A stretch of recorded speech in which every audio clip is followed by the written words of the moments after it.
छोटे सेव मेहरा जी छा गए। बचा लेना। जिंदगी में सेव करना जरूरी है, मगर जब बात पैसों की हो सिर्फ सेविंग से काम नहीं चलेगा। इक्विटी म्यूचुअल फंड्स में इन्वेस्ट कीजिए और अपने सेविंग्स को आगे बढ़ने का मौका दीजिए। Mutual fund investments are subject to market risks. Read all scheme related documents carefully. Laser lights dance over Paradise Square in Raqqa, illuminating a night sky dotted with bright red balloons and glow toys. Laughter rises up from the families and young couples milling at the roundabouts cafes, mingling with the sounds of children splashing in the pools. The fence around that very roundabout used to be studded with severed heads, impaled on spikes by Islamic State executioners. Residents, including children, would be gathered up to watch victims being crucified or stoned to death as Western jihadists watched, sipping on ice-cold Red Bull. 5 years after the Islamic State was evicted from Raqqa, the jihadist group has begun rebuilding hell inside the Al-Hol prison camp, which holds an estimated 56,000 prisoners. Earlier this month, on the Eid al-Adha day of sacrifice, a man's head was severed from his body as a public warning against treachery. The decapitated body of a woman was found in a football field, while another was dredged out of the sewers. The United Nations estimates there have been more than 100 executions since January last year. Many carried out, journalist Lazghin Yaqub has reported, by squads of women of the Islamic State who are charged with enforcing Sharia law in the camp. Early in 2019, the US President Donald Trump had held up a map showing the destruction of the Islamic State's caliphate in Iraq and Syria. The one tiny spot that remained, he vowed, would be, and I quote, gone by tonight. But like the Afghan Taliban who overran Kabul last year, despite their destruction after 9/11, the Islamic State is proving more resilient than most imagined. The jihadist group has stepped up bombings in Syria, as well as hit-and-run operations in both that country and Iraq. It's also demonstrated the capacity to stage larger, complex operations. This month, United Nations monitors warned that the Islamic State, as well as competing jihadist groups like Al-Qaeda, had gained enormous power by enmeshing themselves in regional conflicts. Unless some of these conflicts are brought to a successful resolution, the monitor's report said, the monitoring team anticipates that one or more of them will incubate an external operational capability. That's code language for terrorist attacks across the world. The international community, the monitors concluded, must do more to manage this issue. Finding a solution, though, needs united political state-building efforts, which a world riven by geopolitical competition seems unlikely to be able to achieve. The idea of the Islamic State long predates the organization's rise in Iraq and Syria.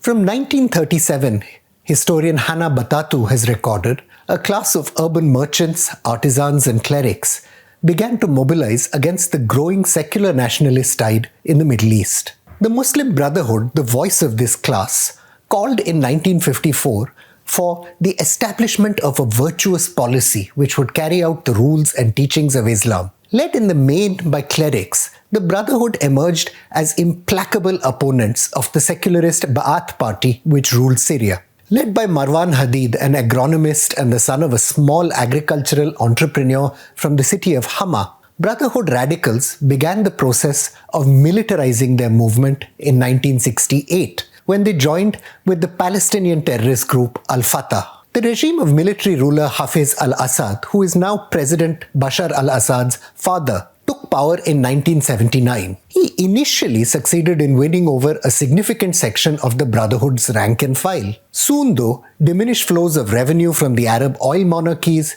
inflation, and the crushing pressures of urbanization precipitated a crisis. From 1976, the Brotherhood participated in a series of increasingly bloody mobilizations against the regime. 3 years later, 83 military cadets were massacred at the military academy in Aleppo, many of them members of the minority Alawi sect to which al-Assad belonged. The killings, scholar Brynja Lear has argued, were meant to lead the Brotherhood into a confrontation with al-Assad's regime. They succeeded spectacularly. The Brotherhood declared a jihad against the regime. The Brotherhood's polemic was frankly communal, declaiming against what it cast as minority Alawi rule. 9 or 10% of the population, its 1980 manifesto argued, cannot dominate the majority in Syria. The Alawi minority has forgotten itself and is ignoring the facts of history, the manifesto warns. The military regime struck back with savage counter-violence, killing anywhere between 5,000 and 25,000 civilians in the city of Hama alone. The Brotherhood's jihadist challenge was extinguished by 1982. Leaders who escaped the state's crackdown embedded themselves in the fledgling global jihadist movement. The most important of these was Aleppo-born Mustafa Nasser bin Abdul Qadir, also known by the pseudonym Abu Musab al-Suri or the Syrian, who became among Al-Qaeda chief Osama bin Laden's most trusted lieutenants. Forced into exile, Nasser moved to Spain and then to London, where he set up an influential jihadist magazine. London became an important base for the jihadist movement, with Islamist leaders arriving from Egypt, Saudi Arabia and Syria. The journalist and author Abdul Bari Atwan has written that the operations out of London, Londonistan as it came to be jokingly called by intelligence officials, had the support of the United Kingdom's intelligence service, who saw the jihadists as a tool against the Soviet Union in the Middle East. Nasser's abiding contribution to the jihadist movement was a 1600-page tract, The Global Islamic Resistance Call, which made the case for what he called a leaderless jihad. In essence, the same strategy of lone wolf attacks the Islamic State would adopt across the world a whole generation after the book was written. From the new millennium, following his father's death, President Bashar al-Assad pursued a cautious policy of economic and political liberalization. He hoped to free his country from the economic paralysis caused by years of American sanctions. For a time, his policies appeared to be working. From just $111 million in 2001, foreign investments rose to $1.6 billion in 2006. The transition to a free market economy, though, eroded the patronage networks on which the regime was built, as well as its support among the urban poor, scholar Raymond Hinnesbock has noted.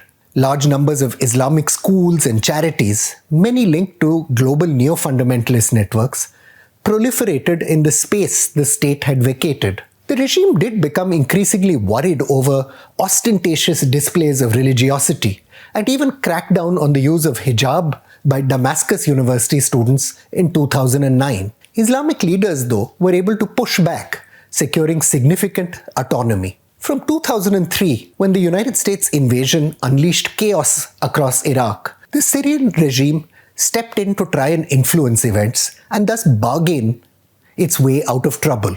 It allowed jihadists to transit through its territory, supplying the insurgency in Iraq with personnel and weapons. But the policy empowered jihadist networks who would soon turn on the Syrian regime itself. The explosion of anti-government mass protests in 2011, the so-called Arab Spring, which had the support of the United States, led the government to try and protect its flanks. That summer, President Bashar al-Assad amnestied all jail members of the Muslim Brotherhood. Those released, though, often went on to become leaders of jihadist factions, scholar Ekaterina Sepoy has recorded. Hassan Aboud, who co-founded the Ahrar al-Sham, Zehran Aloush, who was a commander of the powerful Jaish al-Islam, and Ahmad Isa al-Sheikh, the commander of Sukur al-Sham, Ali Musa al-Hawik. All of these were graduates of al-Assad's prisons. They even had a name for the networks they had created, the Graduates, referring to the Sedanaya prison in which they had all spent time. Even al-Nasser, arrested by the United States after 9/11 in Afghanistan and handed over to Syria, was among those set free. Like the regime itself, expert Raphael Lefebvre notes, the Muslim Brotherhood was to find itself overwhelmed by the new generation of jihadists. It played only a marginal role in events. Flailing in the face of superior jihadist power until Russia intervened on his side, President al-Assad even attempted to back the Islamic State against Al-Qaeda, allowing the group to sell oil through state-run banks operating from territory it controlled. Turkey, for its part, supported Al-Qaeda-linked groups, seeing them as a tool against Kurdish nationalist insurgents operating from northern Syria. The US lurched between its counter-terrorism commitments and attempting to dethrone al-Assad. The end of all this infighting was to strengthen the jihadists. The grim deadlock between the great powers today and competing regional interests continues. Enabled by on-ground chaos and the lack of a stable state structure, the Islamic State is succeeding in re-establishing itself in parts of Syria, the International Crisis Group has recently warned.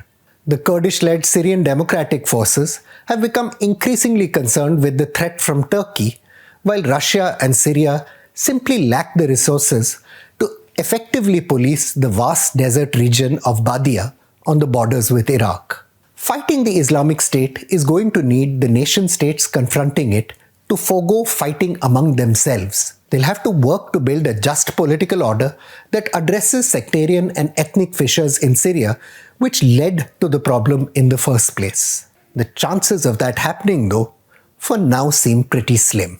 I'm Praveen Swami, and I'm National Security Editor of ThePrint.